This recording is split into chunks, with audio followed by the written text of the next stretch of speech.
Hello, callers, and welcome to Viva Barca. Welcome to another interesting episode where we are going to be discussing on the latest developing stories.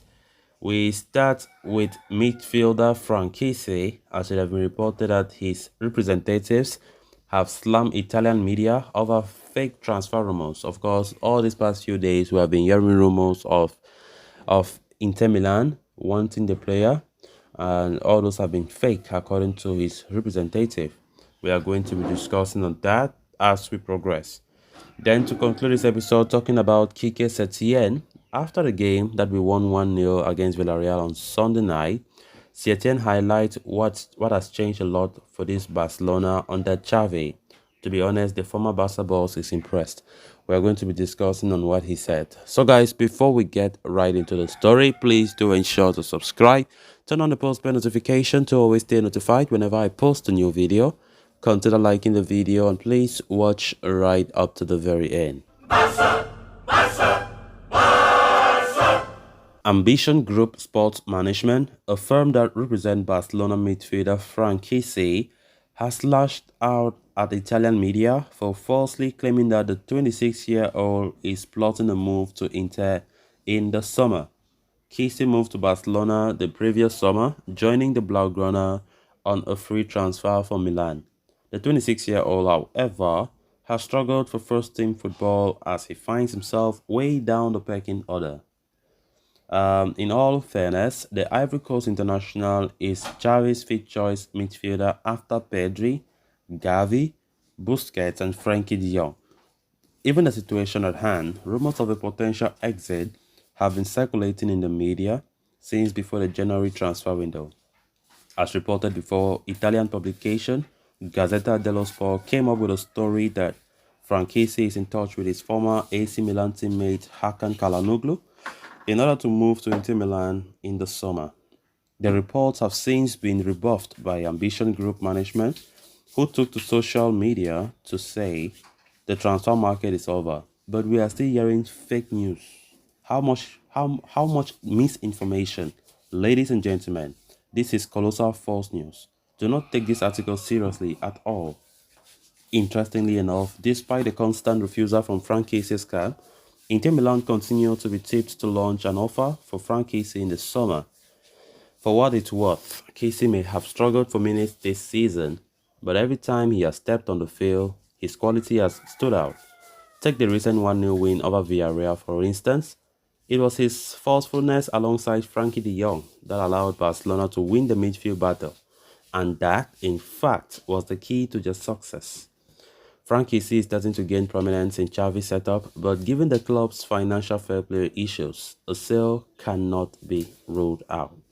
Franchise, honestly, I've not had the best of times. He was not expecting what he's seeing right now when he did join the club on a free transfer last summer. And knowing the depth that we have in midfield, the quality, and of course the other players, the other midfielders Xavi prioritized over him, he has hardly had any minutes or the minutes that he really wished to have when he joined this club. He has not been that important to Xavi's setup. But honestly, I've been happy for the fact that Franchise have been making the difference when given the opportunities in recent games. Against Sevilla, for example, the 3-0 win, we saw the good assist he made to Jordi Alba to score the opening goal. I think he's making some impact. He's trying to show Xavi that he has everything to be a starter. Of course, this is a guy who was one of the main pillars of the AC Milan side that won the Scudetto last season, and his quality is undeniable. There are bigger clubs. Tottenham Hotspur are still linked with him. There are many clubs that are still showing interest in him.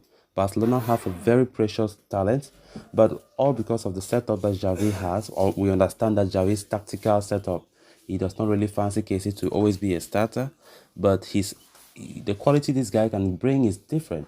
Even though, he's a midfielder with a difference. Among all the midfielders that we have in our club, he's a more physical midfielder. I think it depends on the opponent. I think tactical wise, he can be so useful in some matches as well. So to be honest, the games that recently he have been featuring, he has really made use of the game time Xavi has given him. Like when Busquets was not there in the game against Villarreal on Sunday night, he played so well. I think he was only substituted around the 80-something minute. He played 80-something minutes in that game, which means Javi really enjoyed his performance on the night.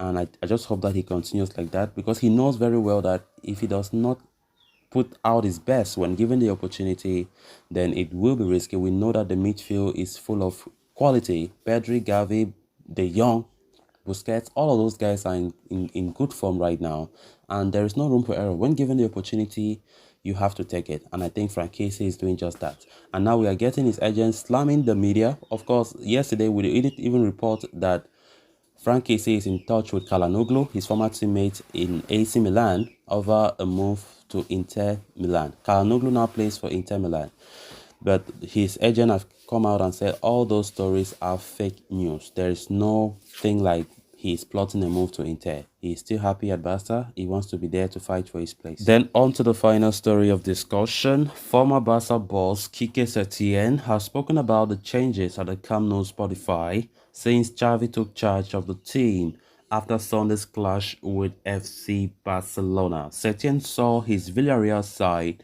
beaten 1-0 by Xavi's men, and highlighted one aspect in particular that has helped Barcelona to improve. He said, "This Barca side is quick and technical, but what has changed a lot with them is without the ball.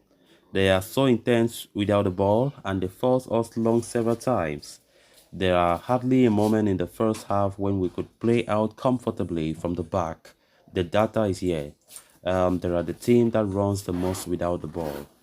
Yet, the Villarreal boss also felt his side had done enough for a point, at least against the league leaders. He said, "We knew beforehand we were up against a great team in great form. Almost everything is coming off for them," he said. "We had some chances and we did not take, which is what we have been lacking recently.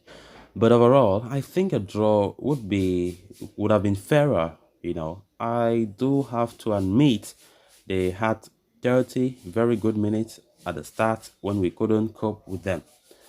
Villarreal, of course, did create chances, but could not find a way past Marc-Andre Ter Stegen. That's now 16 clean sheets from 21 games for Barcelona in La Liga this season. What a great season we are having in La Liga. I think the league is ours to lose. I've always said this. It's ours to lose. Barca are the only team that can lose this league. It's only us, no other person. I think it is now in our hands and we can't joke with it, right? Yes, so the game against Villarreal, even though we did not really play well majority of the game, but we did what any person wants his match to end, a win. The highest stat is a win, nothing about possession or whatever. We're not even the best in possession.